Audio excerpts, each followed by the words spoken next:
Hola Fernando, ¿cómo estás? Muy bien, Jesús. ¿Y tú qué tal? Muy bien, ¿listos para conversar? Totalmente listo. Ok, conversemos.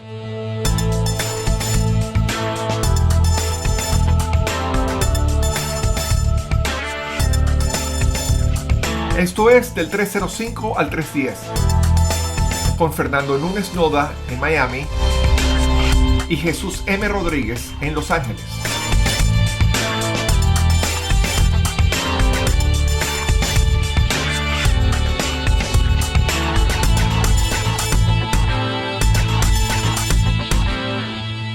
Bueno, hoy tenemos una agenda bastante cargada, Fernando. Sí, ¿Quieres señor. que la tienes enfrente, la quieres comentar? O yo creo que es buena idea explicar a la Sí, gente sí, por sí. adelantado de qué vamos a hablar. Menciona los puntos, sí.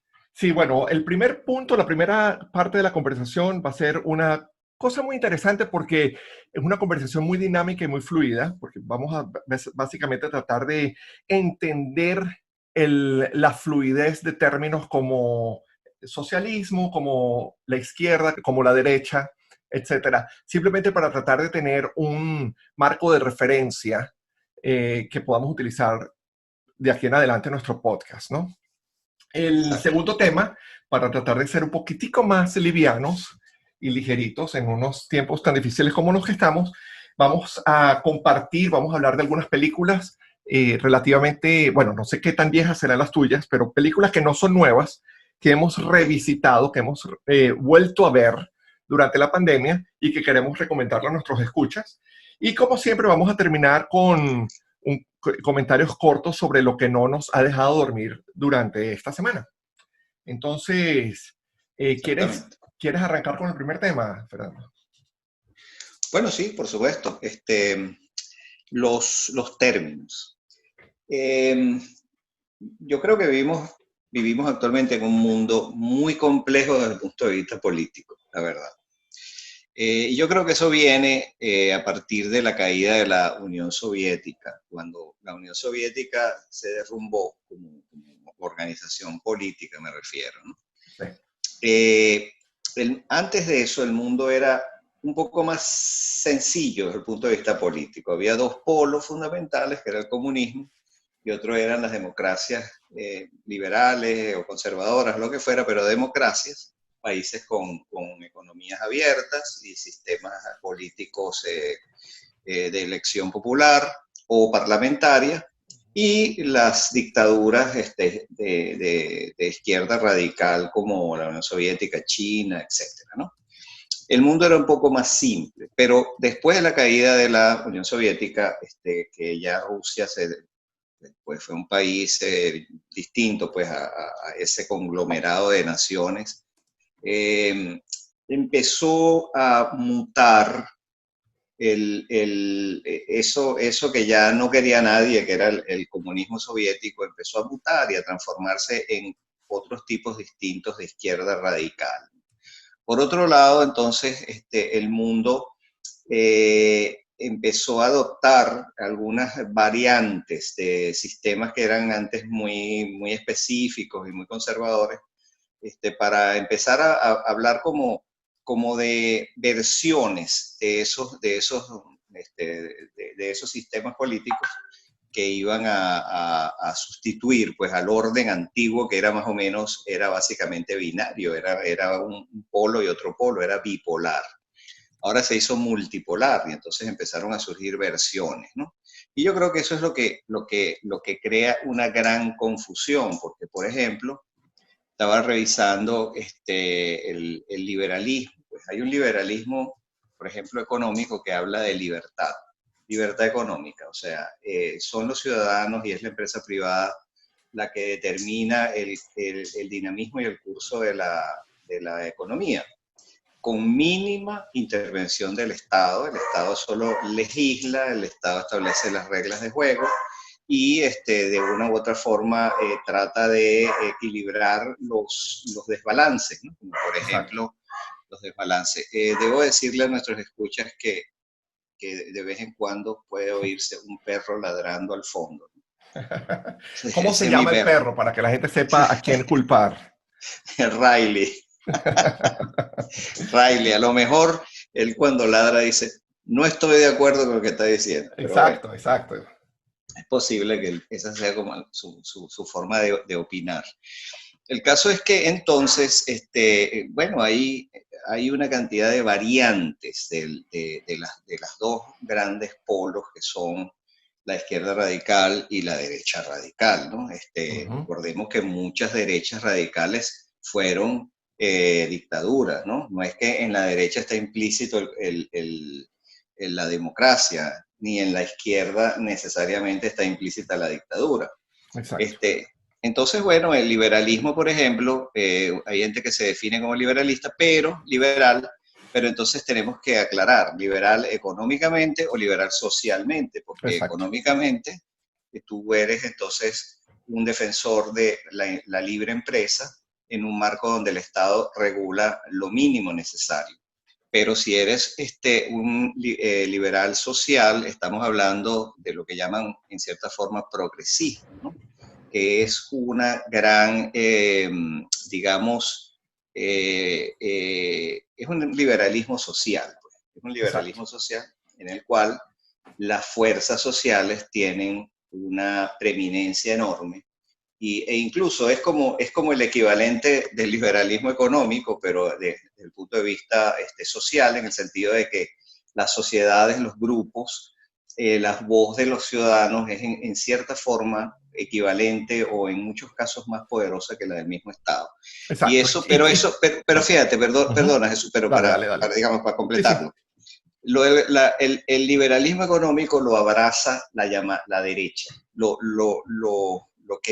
que se mueve hacia la derecha, Ujú. mientras que el liberalismo social es más favorecido por la izquierda, digamos, democrática, etc. ¿Entiendes? Igualmente, Sí. bueno, el conservadurismo, y no me digas del socialismo, porque el socialismo ha pasado de ser tradicionalmente un estadio previo al comunismo. Ahora el socialismo es un tipo de gobierno que puede ser democrático en algunos países, Ujú. y prácticamente cubre todos los... O sea, en otras palabras, el socialismo se define de acuerdo a quién le pregunta. Exacto, Porque exacto. tú le preguntas a una persona y te puede decir que el socialismo es una forma democrática de gobernar en la cual el Estado tiene un rol mucho más activo en la economía. Y otros te pueden decir que no, que el socialismo es sencillamente una forma moderada de comunismo. Exacto. Entonces hay mucha confusión y esa confusión crea un caos enorme dígame, en las redes Uf. donde no hay absolutamente ninguna medida de lo que se dice. En la mayoría de los casos la gente dispara y pregunta después, eso es esa cosa que disparan y después averiguan, ¿no? Exacto. Entonces, así es que averiguan.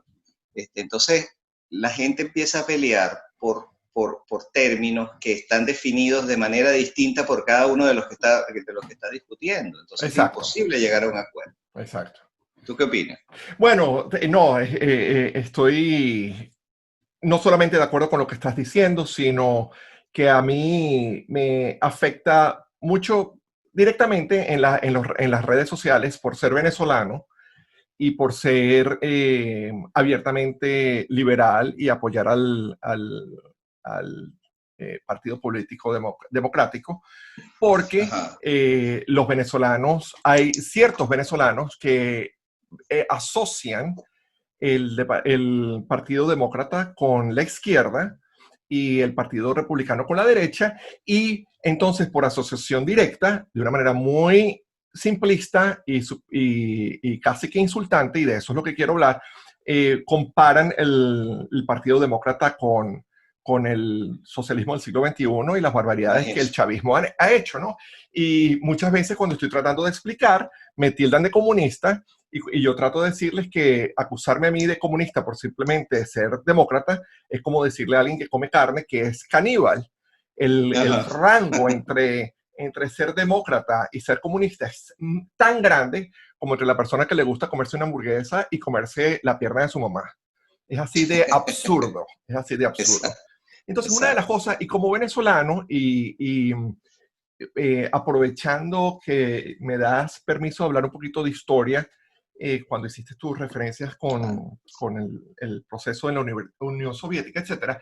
Yo creo que los venezolanos y los latinoamericanos, sobre todo cuando nos mudamos para los Estados Unidos, no entendemos que el piso, la base de la que comenzamos a construir, de la que empezamos a hablar, de derecha versus izquierda en los Estados Unidos y versus izquierda versus derecha en los países latinoamericanos, en este caso Venezuela, es tan distinta porque desde que el país fue creado como nación soberana en Venezuela, y aquí tengo el año, en 1829, cuando Simón Bolívar proclama el decreto de que todas las minas pertenecen al Estado, eso por definición ya desde el comienzo le dio un poder al Estado, un acceso a riquezas y por ende a poder que no tiene nada que ver con de dónde viene el poder y las riquezas de un país como Estados Unidos, donde el Estado no es dueño de las riquezas minerales. En nuestros países, en Venezuela, independientemente de impuestos independientes, que de hecho prácticamente nunca se pagaron, el Estado era por definición la empresa más grande, más rica y más poderosa de todas. Correcto. En Estados Unidos, por el contrario, el Estado depende de los impuestos que ganan de las corporaciones, de la empresa privada y de los individuos. Por lo tanto, la salud, el bienestar económico del Estado depende de la salud y del bienestar económico de sus ciudadanos y de su empresa privada. Entonces, Correcto. ser de izquierda en Latinoamérica, entonces, por definición, representa algo muy distinto a ser de izquierda en los Estados Unidos. Déjame explicar eso mejor. Cuando la línea de la izquierda está definida, está dibujada tan a la izquierda por naturaleza en Latinoamérica, porque el Estado es tan poderoso, ser de izquierda en Latinoamérica es completamente distinto que ser de izquierda acá, cuando la línea dibujada que separa la derecha de la izquierda en los Estados Unidos, por definición propia no solamente por definición propia, sino por un sistema que ha sido increíblemente exitoso, mucho más hacia la derecha, relativamente hablando. Pero esa definición del origen de la riqueza y del poder de los dos tipos tan distintos de Estado es algo que tenemos que recordarnos constantemente. Porque Sí. entonces, el primero que es muy fácil de olvidar, mucha gente quizás lo sabe, pero no lo aplican, se les olvida las implicaciones reales que eso tiene. Ahí entonces empezamos a la conversación, ¿no? Entonces ahí es donde yo me empiezo a sentir un poco más cómodo siendo abiertamente alguien que se inclina hacia la izquierda. Me inclino hacia la izquierda en una sociedad, en un sistema democrático y capitalista de los Estados Unidos, porque definitivamente defiendo, protejo y me preocupa la salud del capitalismo porque es el sistema en el que yo más creo, pero basado en mis experiencias, y de eso vamos a hablar en un ratico, me imagino, o si no en este programa en otro, basado en mis experiencias directas siendo parte de corporaciones gigantes en este país, yo sé que por definición, por naturaleza, las corporaciones están diseñadas de una manera en que el único momento en que se detienen antes de seguir haciendo, antes de la posibilidad de seguirle haciendo daño al individuo, son las leyes que el Estado impone. Entonces, yo sí creo en regulaciones del gobierno, yo sí creo en que el gobierno tiene que tener un rol de aplicar regulaciones y protecciones que logran o que buscan un balance, porque, y ya esto es lo último que digo antes de darte la palabra otra vez a ti, tenemos que entender y recordarnos a nosotros mismos todos los días que los Estados Unidos, como casi todas las economías de las que vamos a hablar, inclusive la de Venezuela, aunque la de Venezuela está en un estado de total y absoluto desastre Sí, son economías mixtas, donde no es completamente el Estado y tampoco es completamente el sector privado. Una economía mixta es una economía donde la empresa privada existe y donde las regulaciones y leyes y protecciones que el gobierno instaura no son para atacar a la empresa privada, sino simplemente son para mantener un balance que permite la salud y el bienestar del sistema en sí. Exacto, tal cual. ¿Ya terminaste? Sí, sí, sí, sí, sí. Bueno, por ahora, sí, quiero Por darte ahora, la... Para... por ahora. Sí. No, no, que lo que quiero decir es que, o sea, esto es una economía y un gobierno que están jugando en la misma dirección. Están tomando decisiones que pueden algunas ser no adecuadas o lo que sea, pero en todo caso, todo el país apunta hacia un mismo lugar. Por tanto, yo estoy de acuerdo, todo lo que tú dices me parece absolutamente lógico. Hay estrategia, o sea, si estamos dentro de la democracia y estamos dentro de la empresa privada, las estrategias pueden variar en un rango, o sea, en un rango que podríamos decir de derecha, donde se deja que la empresa, digamos, tenga la mayor libertad posible, el Estado interviene muy poco, disminuyen los impuestos y toda la cosa. Bueno, eso es una estrategia que se puede aplicar y que muchas veces ha dado resultados y en otras ocasiones no ha dado resultados. Exacto. Porque o sea, hay coyunturas que no dependen a veces de la economía de un país, sino de la economía mundial. O sea, lo que ha pasado, lo que está pasando ahorita en los Estados Unidos, de la cantidad de desempleados, eso no depende de la economía del país, depende de una coyuntura internacional que ha tumbado el comercio y prácticamente ha detenido temporalmente la actividad económica tal cual la conocemos. O sea, es una cosa que no tiene que ver específicamente con la ejecución del gobierno y de los gobiernos internos. Pero las estrategias pueden o pueden no funcionar. O sea, yo lo que creo es que no hay nada per se de la derecha que signifique éxito para sus estrategias, no hay nada per se en la izquierda. Yo sí digamos, me inclino más hacia la derecha, pero te voy a decir, no es necesariamente porque yo diga que las estrategias de la derecha son mejores per se, no es por eso. Te voy a decir por qué. Primero, porque yo soy champion de la libertad económica del empresario. Mientras más libertad económica tenga un empresario para crear, para probar, para equivocarse, etcétera, más probabilidad de que ahí salgan innovaciones y salgan nuevos métodos o una forma muy fluida de operar las empresas. Eso lo creo, pero eso no siempre es así, porque a veces las condiciones de la economía no dan para que haya mucha libertad. Pero también, hay que decirlo francamente, lo hago por paranoia también, por Claro. paranoia de haber vivido tantos años en un país donde la economía nunca se liberó como debió haberse hecho. Siempre estuvo la mano del Estado manejando cosas, tomando decisiones por los empresarios, los políticos, individuos que no tenían absolutamente ninguna experiencia en el manejo de empresas, dando directrices para cómo se manejan, etcétera, tuvo y eso tuvo una consecuencia bastante negativa en el país. Claro.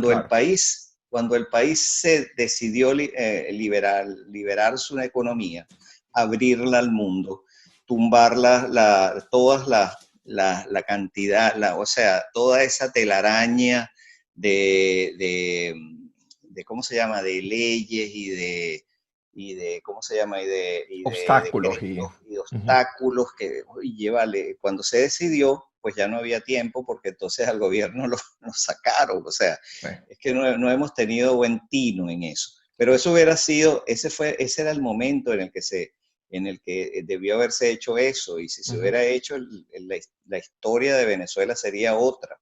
Totalmente. Mira, Pero, justamente, Fernando, y yo creo que eso, lo que dices de cómo nuestras experiencias personales nos afectan tanto en cómo nos relacionamos con estos términos. Yo me fui de Venezuela justamente a finales del 93, luego de la debacle de cuando sacaron a Carlos Andrés Pérez y Caldera retoma el poder, todo, y y hoy en día, justamente en los últimos tiempos, hemos aprendido muchísimo más detalles de por qué el segundo gobierno de Carlos Andrés Pérez colapsa y por qué lo sacan, porque aparentemente, y aquí me estoy metiendo en temas históricos venezolanos, de los que conozco simplemente por lo que he leído últimamente, y la historia la están escribiendo a medida que avanzamos. Esa oportunidad que se estaba dando en Venezuela en ese momento, de como tú dices, movernos hacia la derecha, basados en este paradigma que ya hablamos, que Venezuela, por definición, por diseño,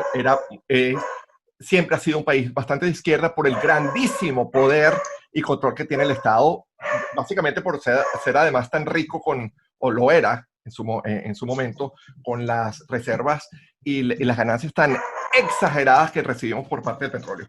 Pero permíteme hablar un poco entonces de qué significa entonces o la responsabilidad que yo siento que tenemos los venezolanos cuando nos mudamos a este país, de entender entonces los matices de los términos y entender cómo entonces los políticos han utilizado estos términos para distraernos, utilizándolos como armas en este diálogo o pelea entre partidos, y que realmente se distancian tanto de lo que en realidad representan, que no solamente distorsionan la historia, la realidad, sino además crean una dicotomía binaria que tiene que ver con nuestro Exacto. último tema, que son estos dos extremos, ¿no? El problema grandísimo que yo tengo con los republicanos hoy en día en los Estados Unidos, bueno, mentira, hoy lo tengo, pero mientras más leo sobre la historia de este país, es algo que ha pasado desde siempre, es la paranoia que los republicanos despiertan en la población cada vez que se quiere hablar de un programa social, Ujú. tildándolo de socialismo. Y claro, durante la Guerra Fría, la paranoia que se creó en este país en contra del comunismo era tan grande que por muchos años, con tildar algo de comunista, la gente ya lo odiaba visceralmente, ¿no? Esa reacción visceral que nos causa. Entonces, mi gran problema hoy en día es cuando tildan programas sociales como acceso a la educación superior gratuita o Ujú. acceso a un sistema de salud público y universal, lo tildan de socialista y de comunista, cuando todas las naciones desarrolladas e industrializadas del planeta la tienen. Y me mortifica, me angustia, me frustra cuando a personas como Bernie Sanders o Alexandra Ocasio-Cortez, que independientemente de cómo nos parezcan ellos como personas, que por cierto, Alexandra, mientras más la conozco, más la admiro, los tildan de radicales cuando sus posiciones son muchísimo más de derecha que COPE y Acción Democrática juntos en 1991. ¿Me entiendes? Entonces, como que Sí, no me la compares con Lina Ron, cuando Alexandra Ocasio-Cortez y todo lo que ella representa está mucho más hacia la derecha que lo que estuvo Carlos Andrés y Rafael Caldera en toda su vida, en toda su carrera histórica y política. Entonces, ahí es sí. donde empieza mi frustración y mi miedo acerca de cómo los políticos entonces nos manipulan y manipulan esas emociones, como tú dices. Yo siempre me recuerdo, trato de recordarme, hacer una decisión consciente de cuando tengo una conversación con los venezolanos y me acusan de comunista, de socialista, o dicen que los demócratas son, o Nancy Pelosi es comunista, yo Sí, trato de sí. tenerle paciencia, de extra paciencia, porque yo sé que el trauma es tan profundo, el desastre en Venezuela nos ha causado tanto daño, que yo Sí. entiendo que yo tengo que tenerles extra paciencia. Pero hasta cierto punto, también les recuerdo, señores, ahora usted vive acá y es su responsabilidad, si quiere tener una voz y si quiere participar del proceso democrático, de informarse y de saber qué es lo que está pasando, qué es lo que está detrás de cada una de esas políticas, no dejarse manipular. Y mira, y si después que te enteras y averiguas y te informas, igual prefieres ser republicano, perfecto, me quito el sombrero y te aplaudo, como es lo que yo siento por ti, admiración y respeto. Pero Igualmente. si esa inclinación hacia la derecha viene simplemente basada en un miedo irracional, sin ningún interés o sin ningún ánimo de informarse, entonces ya ahí me frustro, ¿me entiendes? Claro, Me frustra mucho. claro. Pero mira, eso a mí también. No te creas que no me pasa, ¿no? Porque, por ejemplo, yo que tengo más inclinación hacia, vamos a decirlo, la derecha o la libertad económica más amplia, etcétera, cuando yo doy un paso hacia el otro lado, me caen encima. O sea, como que este se volteó. Y yo creo que, fíjate, vivimos en una época que glorifica directa o indirectamente la radicalización. Y la gente que es radical suele considerarse a sí misma que está más clara que la gente que no es radical, sino que es capaz de gravitar alrededor del centro, ¿no? O acercarse al centro e incluso pasar la raya hasta el otro lado. Si nosotros examinamos la historia de los Estados Unidos, veremos que muchos de los grandes presidentes fueron demócratas, por Dios. O sea, exacto, Franklin Delano Roosevelt, un héroe, o sea, un tipo que sacó al país de la Gran Depresión y después logró navegar las aguas de una guerra mundial de la magnitud que hubo. Y el país prosperó y el país terminó súper sano y se crearon las redes de autopistas de las interestatales, etcétera. Bueno, ¿cómo hizo ese hombre que era, vamos a decirlo, de izquierda en cierta forma, ¿no? O sea, era un demócrata. Tantas buenas ejecuciones económicas, Obama mismo, que a mí a veces sí me parecía un poco demasiado a la izquierda en algunas de sus decisiones, pero no se puede negar que su manejo de la crisis que le dejó Bush, hijo, que era republicano, la navegó muy bien y logró resolver un problema gigantesco, un problema que estaba afectando seriamente las finanzas del país. Ronald Reagan, que fue fíjate, Ronald Reagan era considerado un súper conservador. Y Ronald Reagan tuvo unos programas sociales impresionantes. Exacto. Ronald Reagan es venerado en Florida por una cantidad de decisiones que tuvo hacia la inmigración hispana. O sea, él tuvo una visión social, mientras que Franklin Delano Roosevelt tuvo una visión económica, ¿entiendes? Sí. Entonces, mi conclusión es... Por cierto, vamos a poner un asterisco ahí. De eso tenemos que hablar más en otro programa, porque es fascinante. Esos presidentes... Sí, esto da para mucho. Sí. Entonces, lo que yo digo es que, para mí, una conclusión de lo que hemos hablado es que en un mundo tan polarizado y que glorifica los extremos, yo creo que una solución importante de los ciudadanos conscientes y que no están ideologizados y no están radicalizados es considerar el centro como un lugar que debe ser visitado, no para estar en el centro, sino que muchas veces las mejores decisiones pasan porque no todas las recetas estén en uno de los dos polos, ¿me explico? O sea, por ejemplo, si muchas veces digamos, la extrema liberalidad económica crea desestabilización en las clases, sobre todo populares, etc. Y a veces eso obliga a que el Estado tenga que dar ayudas, por ejemplo. Bueno, eso es una forma de gravitar al centro, porque tú no puedes resolver todo con las herramientas de un solo lado. Eso es lo que quiero decir, ¿no? Exacto. Y a nosotros como ciudadanos, por lo menos yo particularmente lo expreso claramente en las redes, porque hay gente que quiere que uno tenga el menú completo de un lado y no te puedes salir de ahí. Y digo, mira, yo creo en la democracia a pie juntillas, o sea, ahí sí es verdad que no tengo, soy incondicional. La democracia es el libre mercado, pero las regulaciones al libre mercado, pues si las considero adecuadas, si las considero útiles y las considero que verdaderamente tienen un impacto positivo, las puedo apoyar perfectamente. Hay un centro que debe ser visitado, porque es la única forma en la que nos podemos encontrar y podemos compartir. Yo creo que lo que tú dices también es verdad, también hay que ver el contexto. Quizás en Venezuela es imposible que tú consideres tomar nada de lo que hace el chavismo, porque la verdad es que el chavismo está totalmente corrompido y podrido. Es una cosa que no sirve para nada. No es mejorable, no es reparable, eso hay que quitarlo y poner otra cosa, un gobierno de otro tipo completamente diferente. Pero si estamos hablando de un país funcional como este, yo no veo por qué el centro político no pueda ser promovido como el espacio donde tú puedes tomar lo que no puede dar tu lado solo, ¿entiendes? Sino un poco de lo otro también, tanto si eres de izquierda como si eres de derecha. Y yo creo que eso es lo que han hecho inteligentemente los mejores presidentes que ha tenido el país. Han sido, por ejemplo, te voy a poner un ejemplo de Teddy Roosevelt, que era un tipo altamente amigo de los sectores, de muchos sectores económicos, porque él quería promover la industrialización de los Estados Unidos y el liderazgo económico y tal.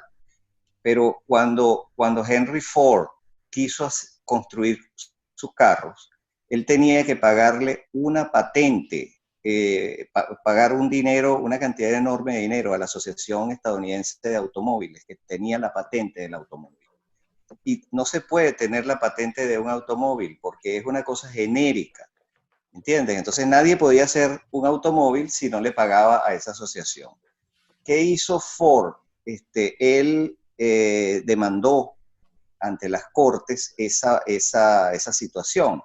Y Roosevelt, el presidente, que pudo haber liquidado eso con su poder, dijo, no, vamos a hacerlo. Yo estoy de acuerdo con eso. Yo estoy de acuerdo que una asociación de automóviles no debería tener la patente del automóvil, sino que cualquier persona pueda construir un automóvil. El automóvil es algo genérico.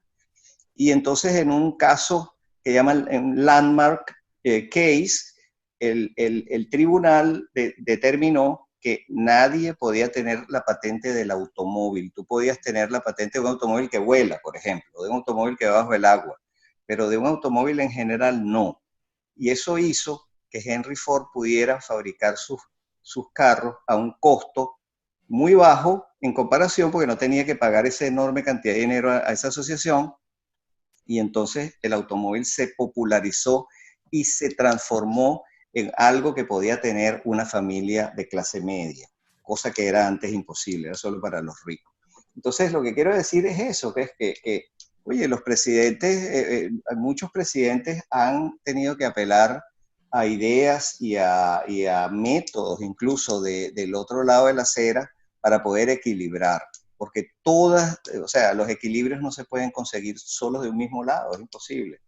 Entonces yo creo que nosotros como ciudadanos deberíamos ejercitar un poco ese arte, esa caminar un poco por esos territorios que son el medio, porque precisamente la gente cree que quien está en el medio es débil, porque no es capaz de tomar una posición firme. No, no, uno tiene una posición firme, pero ir al medio ahora en este momento y en este contexto requiere mucha audacia, porque lo consideran a Exacto. uno casi que eres un traidor si das unos pasos alejándote de tu esquina, ¿no? Sí. Entonces creo que debemos considerar el centro como un espacio político que va a empezar, creo yo, espero, va a empezar a crear unas nuevas categorías políticas en las cuales haya probablemente lo mejor o lo más efectivo de un lado y del otro. Y creo que por ahí podríamos encontrar muchas soluciones que todavía no se dan porque la gente no se arriesga, los políticos no se arriesgan a alejarse de su lado de la acera, Sí. excepto los grandes políticos, los que se Exacto, arriesgan. exacto. Mira, yo creo que este programa, este podcast que estamos haciendo tú y yo del 305 al 310 es un experimento interesante precisamente por lo que tú dices, ¿no? Porque ni tú eres muy radical ni yo tampoco. Y nuestras conversaciones yo las disfruto precisamente porque tratamos de conseguir un espacio común, ¿no? Entonces vamos a ver si conseguimos escuchas que disfruten esto o si la necesidad de radicalización es tan grande que no permitirá que este programa consiga su audiencia. Yo espero que la consigan porque ahora más que nunca necesitamos ese tipo de diálogo, de conciliación y de encuentro. Basado en Exacto. esto, una de las cosas que yo quisiera agregar antes de cambiar al otro tema tiene que ver con, para dejar aún más clara mi posición, entre comillas, centrista, que tiene que ver con lo que te estás diciendo, y es mi deseo ferviente de proteger el capitalismo. Y yo quisiera expresar que yo particularmente siento que el mayor acoso o riesgo que el capitalismo tiene en estos momentos no viene aquí en los Estados Unidos específicamente, no viene de la izquierda o del socialismo y muchísimo menos del comunismo. El riesgo más grande, el factor que está perjudicando, que podría perjudicar más el capitalismo en Estados Unidos es el hipercapitalismo. Y voy a utilizar a Henry Ford eh, como ejemplo para dos cosas. Primero, lo que tú acabas de decir, que es tan absolutamente importante de recordarnos de cómo la industria privada y el gobierno llegaron a un acuerdo que favoreció a todos. También hay que, independientemente de que Henry Ford no es un personaje histórico perfecto, sí hizo cosas Sí, maravillosas. Una de ellas, de esas cosas maravillosas que hizo, fue entender que a sus empleados había que pagarles lo suficiente para que pudieran sí, comprar los carros que ellos mismos producían. sí, sí, Cosa que exacto. hoy en día los republicanos están totalmente en contra de cualquier diálogo acerca del el salario Sueldo mínimo. mínimo, sí. Exacto. Y lo otro que quiero comentar, que tiene que ver con, imagínate tú, esta conversación sucedió en los 60, cuando el nieto de Henry Ford estaba dándole un tour de las plantas nuevas de fabricación de autos al jefe de las uniones. Le dijo, hey, ¿cómo vas a hacer que va a ser un poco difícil para ti hacer que esas máquinas te paguen la cuota mensual a las uniones? Y el señor de la unión le respondió al nieto de Henry Ford, lo que va a ser más difícil es que esas máquinas te compren los carros que está produciendo.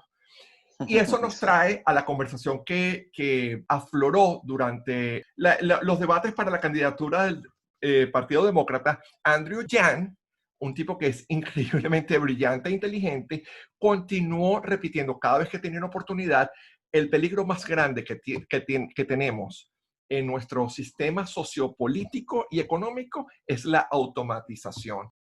La ujú, cantidad terrorífica de empleos que vamos a perder, no solamente en Estados Unidos, sino alrededor del mundo, de aquí a 20 años y en cada año exponencialmente más, la cantidad de empleos que se van a perder porque esos trabajos van a ser hechos por máquinas y la necesidad que va a haber que todas estas personas tengan que sí, reaprender un nuevo oficio es realmente aterrador. Lo último para sí. cerrar es para darle como un cierrecito a esta dinámica, a esta polémica entre lo que es izquierda y derecha. Yo no voy a aceptar, y una de esas peleas que yo tengo mucho en social media con mucha gente, cuando la gente utiliza como arma esta polémica acerca del modelo nórdico, que el modelo Ujú, nórdico está basado en un equilibrio muy, muy, muy interesante entre regulaciones y leyes del Estado, entre programas sociales y y una, libertad. y una libertad y una protección y un sistema de propiedad privada y de empresas privadas muy, muy, muy saludable.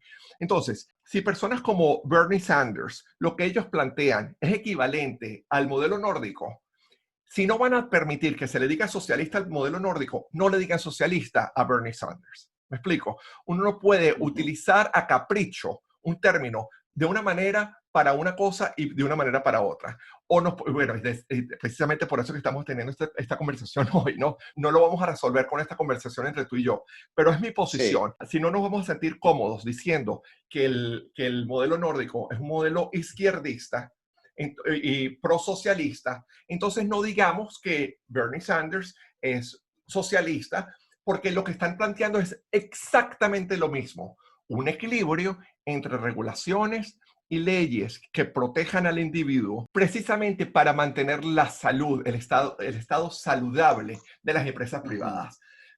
Sí, mira, Jesús, eso no da para un programa ni dos ni tres, yo creo como para cinco. Yo creo que tenemos que Exacto. hablar de eso porque fíjate, yo veo una dualidad aquí importante entre el darwinismo y el intervencionismo.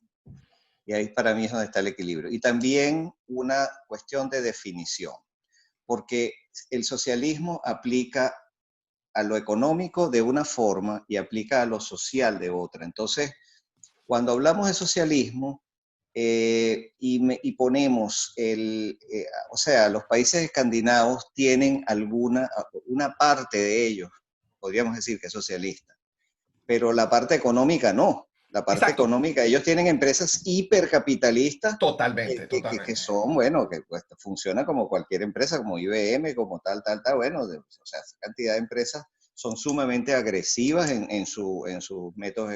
Ahora, socialmente, ellos han encontrado una forma en la que la sociedad se puede beneficiar de ese capitalismo y ese capitalismo le puede dar mucho más que lo que el darwinismo indica, ¿entiendes? Es como que el Sí. Estado tiene un rol social mucho más activo, pero eso, si quieres, lo podemos hablar, el modelo, no, modelo nórdico, modelo estadounidense, que se puede tomar de uno, que se puede tomar de otro, eso puede ser un tema también a futuro. Absolutamente, absolutamente. Déjame simplemente concluir con entonces llegar a este acuerdo que puede durar o 30 segundos o el resto de nuestras vidas, y es entonces el sentirnos cómodos utilizando el término socialdemocrático. Eso es lo La que yo digo, sí, socialdemocracia tiene que ver con sí, ese señor. centrismo del que tú estás hablando y es básicamente lo que funciona también en el modelo nórdico y que ha funcionado muy extremadamente bien, fascinantemente bien por muchas décadas, unas veces mejor que otras en este país también. Entonces, no dejemos utilizar el término socialdemocracia como un arma en contra de la búsqueda de un equilibrio entre la grandísima riqueza que se está produciendo en la empresa privada a manos de unos pocos ultra super millonarios, y de eso quiero hablar contigo en otro tema, sobre esta avaricia descontrolada donde nunca nada es suficiente, lograr un balance entre esas personas como Jeff Bezos, que está haciendo, él cada segundo, Fernando, él cada segundo hace $2.489. Por supuesto, eso varía de día a día, pero Wow, $2.489 es más del doble de lo que del salario promedio de un trabajador en Estados Unidos a la semana. Entonces, imagínate. si queremos tener un diálogo donde busquemos un equilibrio un poquito más balanceado, no tiene nada en contra del señor Bezos, por el contrario. Lo que sí es que sí deberíamos tener la posibilidad de un diálogo franco y honesto acerca de cuándo la avaricia es demasiado. Sí, sí, eso es un tema. Tenemos que hablarlo, Sí. de Bueno, verdad. llegó el momento de hablar de cosas un poco más Más ligera. ligeritas. Te voy a dar la palabra para que me cuentes de las películas que has visto últimamente y qué recuerdos te trajeron y por qué sientes que te marcaron como te marcaron cuando las viste por primera vez. Bueno, mira, sí, he visto muchas películas, la verdad. Anoté algunas porque me trajeron recuerdos interesantes, ¿no? Por ejemplo, vi Henry V, una película de Kenneth Branagh que es considerada una de las mejores películas de un libro de Shakespeare que se han hecho, ¿no? La ambientación es de primera, pero sobre todo el espíritu de la película es tan auténtico y a la vez tan mítico, ¿no? Tan mítico de esas tragedias shakespearianas que me gustó verla otra vez porque la verdad que cuando uno vuelve a ver una película, la revive, pero también ves una cantidad de cosas que no habías visto antes. Y eso me gustó, ¿no? Vi una película de Orson Welles que se llama El Tercer Hombre. Excelente película. Una película que se grabó, por cierto, en la Europa, en Berlín, en Alemania, y en otros países, apenas terminó la Segunda Guerra Mundial. O sea que todavía las ruinas que aparecen en la película son reales, eso no es escenografía, son edificios todavía que no se habían reconstruido de la guerra. Entonces, el escenario es tan auténtico y la historia es tan interesante bueno, que me encantó. Es blanco y negro y es Orson Welles en su mejor momento como cineasta, ¿no? También vi A Room with a View, que es una película Oh, muy wow, sí. hermosa, Ujú. muy bella, que tenía tiempo que no veía. Y hablando de ventanas, también vi Rear Window, La ventana indiscreta, de Alfred Hitchcock, que bueno, que para mí es una obra maestra, porque Es una película que se desarrolla prácticamente en un solo espacio. En un solo espacio, el patio trasero de un conjunto de residencial en Nueva York, en Queens, creo, creo que era Queens o Brooklyn, no me acuerdo, pero era un sector de clase media, nada fashion, donde un hombre que estaba inhabilitado temporalmente porque había tenido un accidente, se había fracturado una pierna, no podía moverse, desde su ventana, era fotógrafo y empieza a observar todo lo que están haciendo sus vecinos en el edificio de enfrente. Una mujer que bailaba sola sin ropa interior, otras peleaban, otras se enamoraban, hasta que nota algo que le parece que es un asesinato. Y un hombre que mata a la mujer y la entierra en el jardín. Y resulta, bueno, esto es un spoiler, pero resulta que fue cierta la cosa. Y el hombre se da cuenta, o sea, no, tremenda. Y Grace de Mónaco, ¿cómo se llamaba ella? Grace Kelly, era la novia, entonces ella lo ayuda, tiene una tensión, pero lo interesante es cómo él logra resolver una película tan emocionante que te capta la atención 100% del tiempo, no puedes retirar los ojos, todo en un espacio que era la parte de atrás de un edificio y más nada, prácticamente no hay otro escenario, sino el apartamento de él y lo que él veía por la ventana, ¿no? Impresionante. Y otras películas que vi fue Apocalipsis Now, Wow. Apocalipsis Ahora, que la veo cada tanto tiempo, me parece una obra extraordinaria. Y esta tiene unas nuevas escenas que no estaban en la original. Y me gustó mucho haber visto eso porque le da más relieve, ¿no? Esa película está basada en una novela de Joseph Conrad, que más o menos trata lo mismo, pero en el siglo XIX, realmente es un viaje dentro de nosotros mismos a nuestras regiones más oscuras.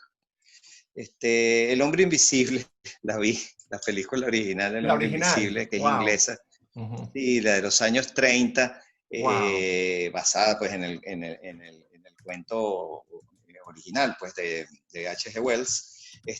Pero oye, fíjate, la película tiene efectos muy básicos, pero está muy bien hecha como ellos crean cómo ellos crean una presencia que no se ve. Eso es lo que me gusta, ¿no? Vi una llamada Moneyball que me encantó. Me encantó verla la primera vez, esta vez la vi otra vez porque me encanta el principio que la mueve, que era la gente unos tipos estadísticos que decían que el béisbol se podía manejar de otra forma, se podía manejar por estadística. Y lo logran en cierta forma, ¿no? Porque la gente que ha aplicado eso, en cierta forma cambiaron un poco el béisbol, porque demostraron que si tú vas midiendo el rendimiento de los peloteros y lo que hacen y cómo lo hacen y cuántas veces hacen esto, cuántas veces hacen lo otro, puedes generar unos modelos que te hagan el equipo más eficiente que tienes posible, ¿no? Y eso ha probado ser cierto, aunque no, por supuesto, no es total, pero ha probado tener una importante validez. Y después vi la novia de Frankenstein, Oh, que te voy wow. a decir una cosa, que parece una película tipo serie B, no, es una tremenda película, o sea, está muy bien hecha, y es superior incluso a la original, a Frankenstein. Está catalogada como una de las películas de terror más interesantes. Eso fue porque se lo dieron a un director que se votó, porque la película iba a ser una película más, pero resultó ser una tremenda película. Eso es lo que he visto, así que me gustó revisitar en estos días. Ah, mira, ¿Y maravilloso, tú? maravilloso. Mire, me encantan todas esas sugerencias.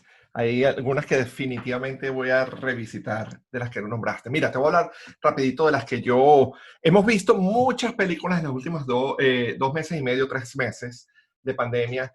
La lista de las que voy a hablar, las que voy a nombrar ahora en mi lista, son las que me afectaron positivamente de la misma manera como me afectaron la primera vez que la vi. La primera que voy a nombrar es Colia, es una película checa que ganó el Oscar como mejor película extranjera en 1997. Es la historia de este niñito que es el hijo de una mujer rusa, que se casa con este hombre que no había querido casarse ni tener hijos en toda su vida. En el momento en que la película empieza, debe tener como unos 50, 52 años, y de pronto se ve viviendo con este niño que tiene 5 años, que no habla ni una sola palabra de checo, o sea, solamente habla ruso, y a través de la compasión, de la humanidad de ambos, se desarrolla esta relación que es tan absolutamente hermosa.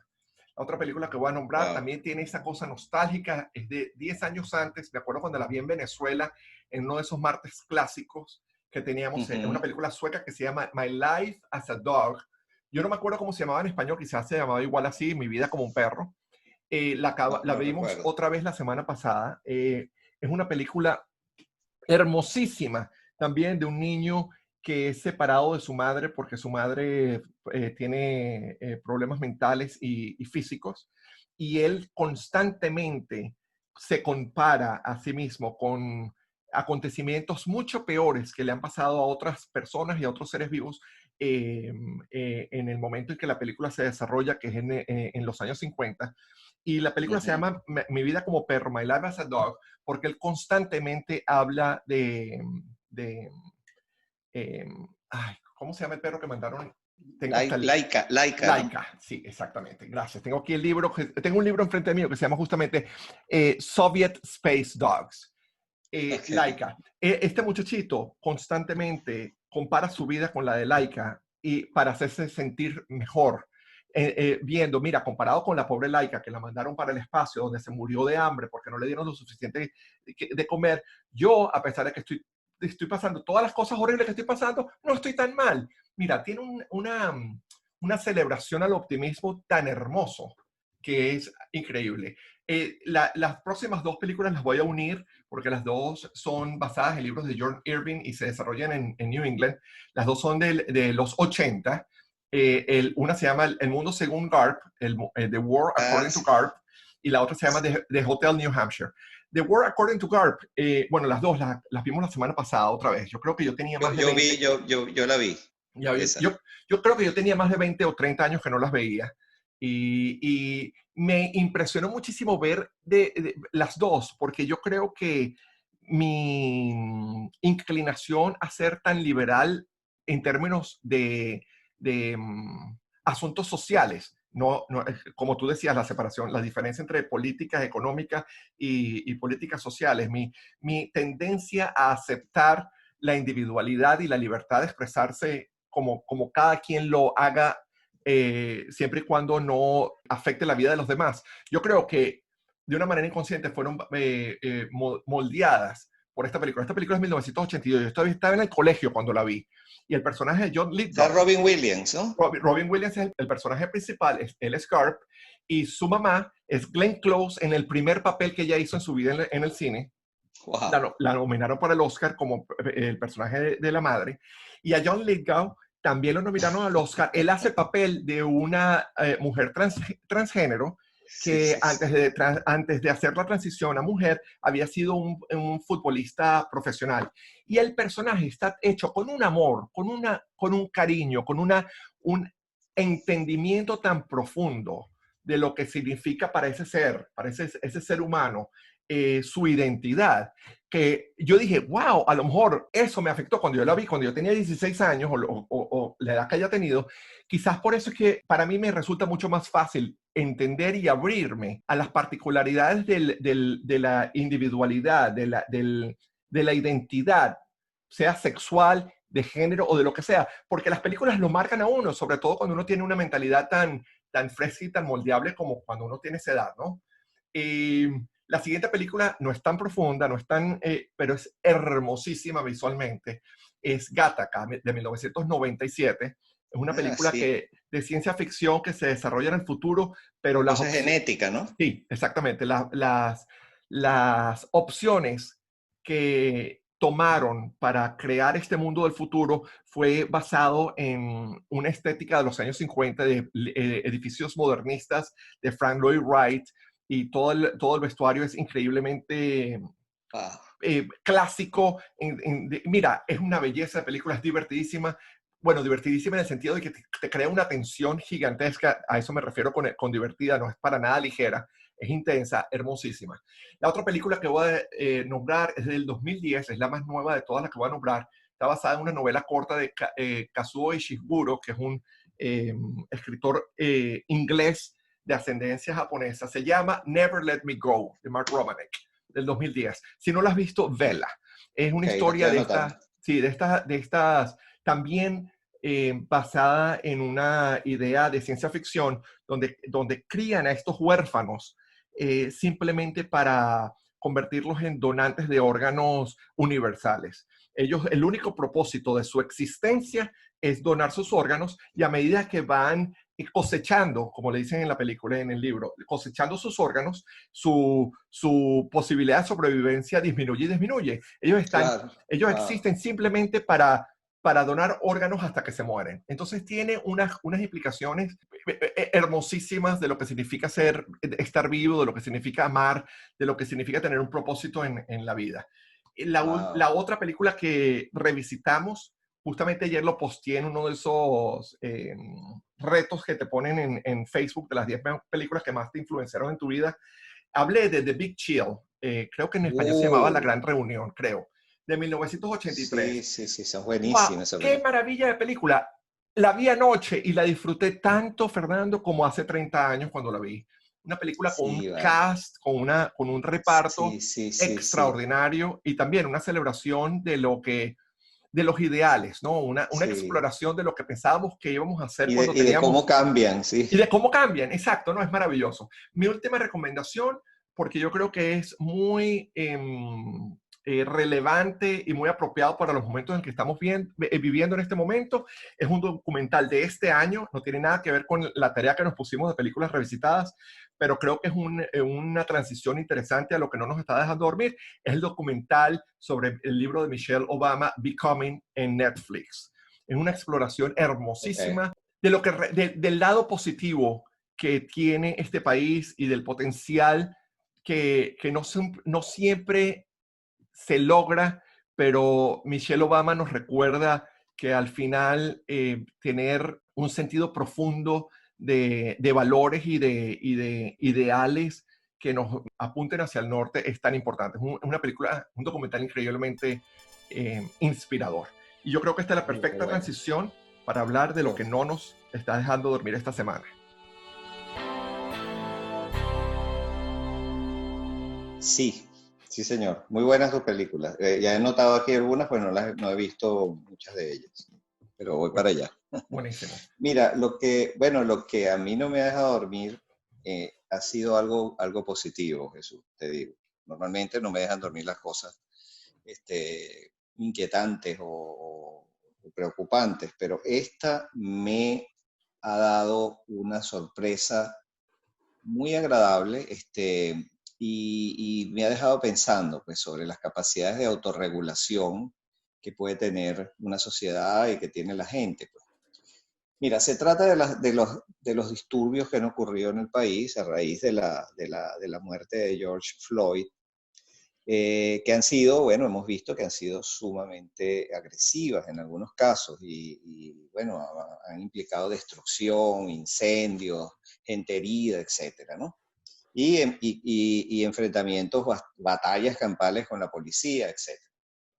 Pero yo siempre opino que una sociedad como esta y una sociedad que tiene, bueno, un cierto grado de avance ciudadano, etcétera, tiende a autorregularse, o sea, tiene la capacidad de autorregularse. Yo siento que esa autorregulación llega tarde o temprano. En este caso, yo creo que está llegando a buen momento, porque las, los disturbios no tienen tampoco demasiado tiempo, ¿no? Me refiero a que los mismos manifestantes que están manifestando por la razón específica que mueve estos disturbios, que es nada más y nada menos que, bueno, la muerte tan injusta oye, y tan visible y tan ubicua de este señor, pues de Floyd. Eso es lo que se está protestando. Pero entonces, evidentemente, ha habido grupos y se han identificado incluso grupos que se han infiltrado para crear desórdenes, para crear destrucción, para mover esto hacia la violencia, y entonces la violencia trae violencia. Si los manifestantes, digamos, empiezan a destruir propiedad, la policía va a actuar de una manera mucho más fuerte. Y entonces es una retroalimentación, porque entonces la gente va a responder con más piedras, los otros van a responder con más tiros, entonces se va a volver una batalla campal. Pero la gente que sí está protestando por las razones originales y primigenias de esta situación, se han dado cuenta que eso no los beneficia, porque ¿qué es lo que pasa? Se está perdiendo la esencia de la protesta.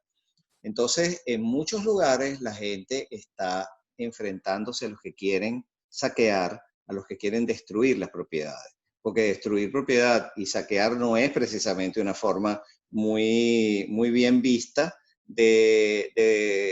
¿me entiendes? De yo reclamarle a un gobierno, de alguien reclamarle a un gobierno que hizo esto, hizo lo otro. Es como que si Claro. tú somos vecinos y tú, no sé, por error tú tumbaste con tu carro mi buzón, la respuesta mía debería ser ir y decirte, oye, Jesús, mira, sabes que sin darte cuenta tumbaste mi buzón, pero si yo llego con una mandarria y te tumbo la puerta y rompo el frente de tu casa y tiro piedras a las ventanas, yo lo que estoy es invitando a que tú entonces salgas con una escopeta y me des un tiro, ¿entiendes? O sea, Sí. eso va escalando, escalando, escalando. Entonces, por ejemplo, en Nueva York, se hizo una protesta pacífica allí antes de ayer y se metieron unas personas que querían producir destrozos. La gente los neutralizó. Yo vi todo el reportaje en varias cadenas de televisión y se veía.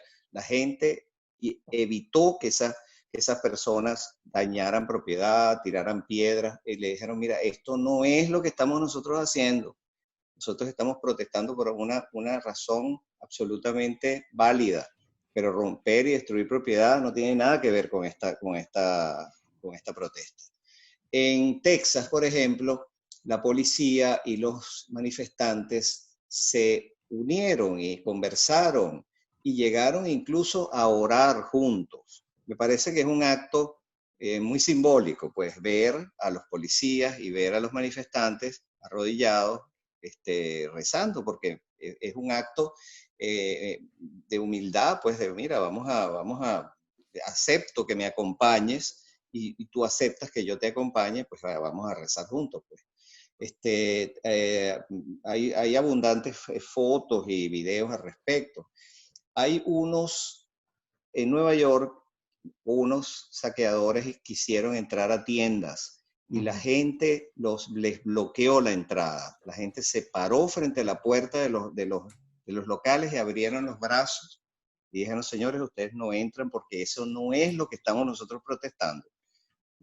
Estas tiendas no tienen absolutamente nada que ver con la muerte de George Floyd.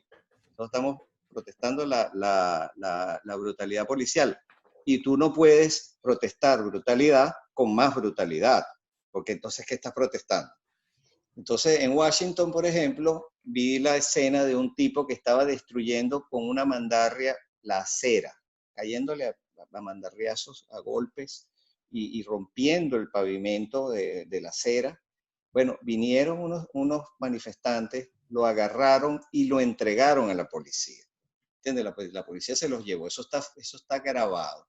Entonces, lo que quiero decir es que me gustó mucho que la misma gente está tomando medidas, ¿entiendes? Porque en la primera vez yo creo que los agarraron fuera de base y esta gente por eso actuó más o menos libremente, porque, oye, la gente quedó desconcertada ante unas personas que lo que hacían era romper vidrios, quemar carros o quemar cauchos o tratar de quemar propiedades o simplemente entrar a lugares y hacer un saqueo, porque la gente salía con unos pantalones, con zapatos, ¿qué tiene que ver eso con una protesta Claro. válida? Entonces, la gente ha tomado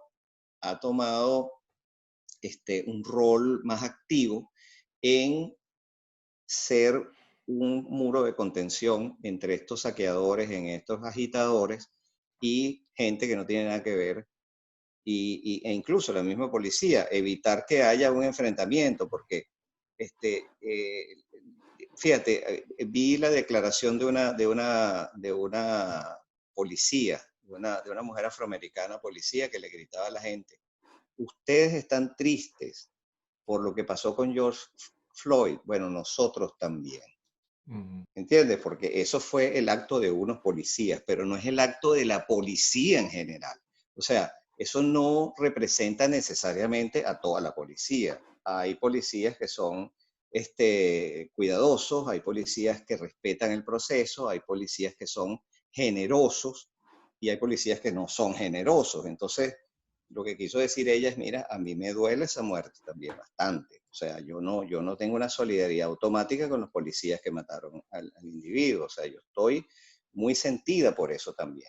Entonces, lo que quiero decir es que me gustó sentir que la gente toma medidas para evitar que el caos se salga y se desvirtúe completamente las razones de la presión, perdón, de la, de los, ¿cómo se llama? De las protestas y que se evite que, porque es que volvemos al punto, si una persona me tumba mi buzón y yo voy y le rompo todos los vidrios de su casa, eh, ¿qué base moral tengo yo ¿entiendes? Para decir, Claro. oye, tú me tumbaste mi buzón. Él dice, sí, pero tú me rompiste todos los vidrios.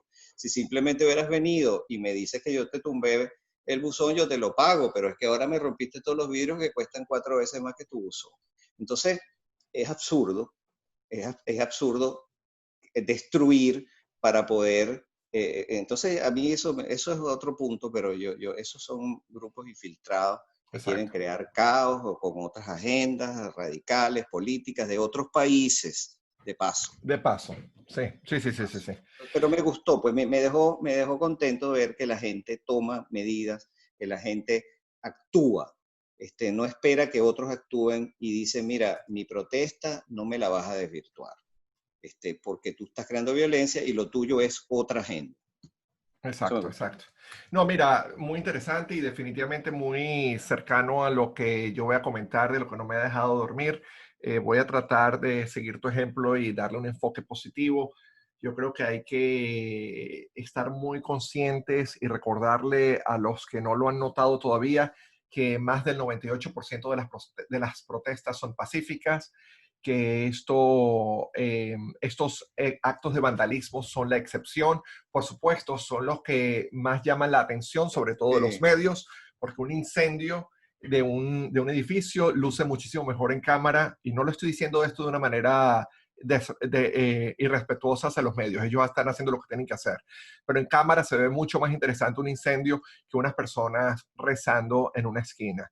Ayer claro. eh, eh, nosotros aquí en Los Ángeles vivimos básicamente, no es oficialmente Koreatown, pero somos parte de Koreatown. Koreatown fue la zona que las manifestaciones y los saqueos del 92 que tú nombraste la semana pasada pasaron, y Ujú. este sector fue altamente afectado por todo lo que pasó. Aquí fue donde se quemaron cientos y cientos y cientos de tiendas.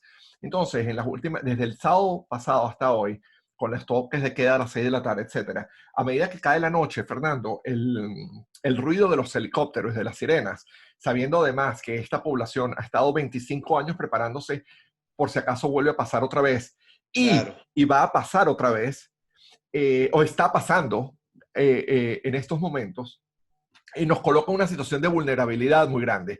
Y anoche, cuando yo vi que aquí en Los Ángeles algunos policías se quitaron como un acto como de los que tú estás comentando, esos actos de solidaridad, esos actos de acercarnos al otro bando y decir, te estoy escuchando, te entiendo, estamos en el mismo ujú. bando. Los policías se quitaron los chalecos antibalas delante de los manifestantes. Yo me puse a llorar, Fernando, yo me puse a llorar, me Wow, pareció que era wow.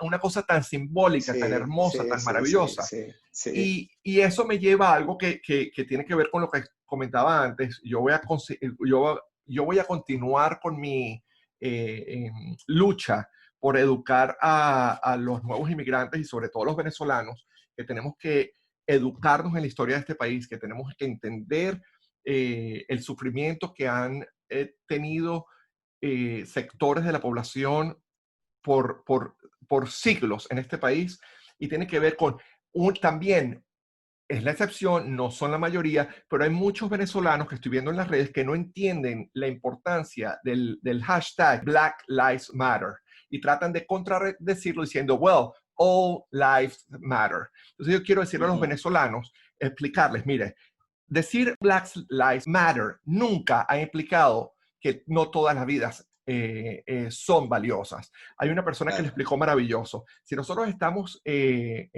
vivimos en una cuadra y mi casa se está quemando, cuando vengan los bomberos, es importante que los bomberos le echen agua a mi casa. En ese momento no hace falta echarle agua a las otras casas. Las otras casas están bien. No significa que las otras casas no son importantes, son tan importantes como la mía, pero la que necesita atención en este momento es esta.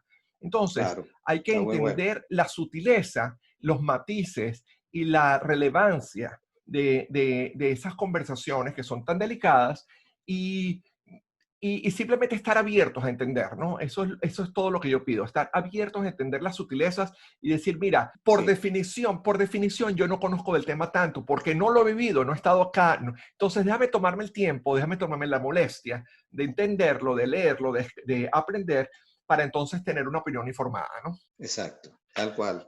Bueno, Fernando, qué rico hablar contigo, chico. Sí, igualmente, vale, igualmente. Se hace corto el tiempo, de verdad. Increíble como vuela, sí, señor. Y hoy, bueno, hoy es un programa especial y por eso no me importa. Yo soy un poquito preocupado por el tiempo, pero hoy creo que cada minuto está lleno de algo rico, sí. Bueno, y déjame ponerle algo adicional a esos minutos que nos quedan para darle algunos datos a nuestros escuchas de nuestros coordenadas de ubicación, ¿no? Sí. Estamos en la web, estamos en del 305 al 310.com, del en letras, evidentemente 305 en números, al en letras 310 en números.com. Del 305 al 310.com, ahí están todos los podcasts que hemos grabado.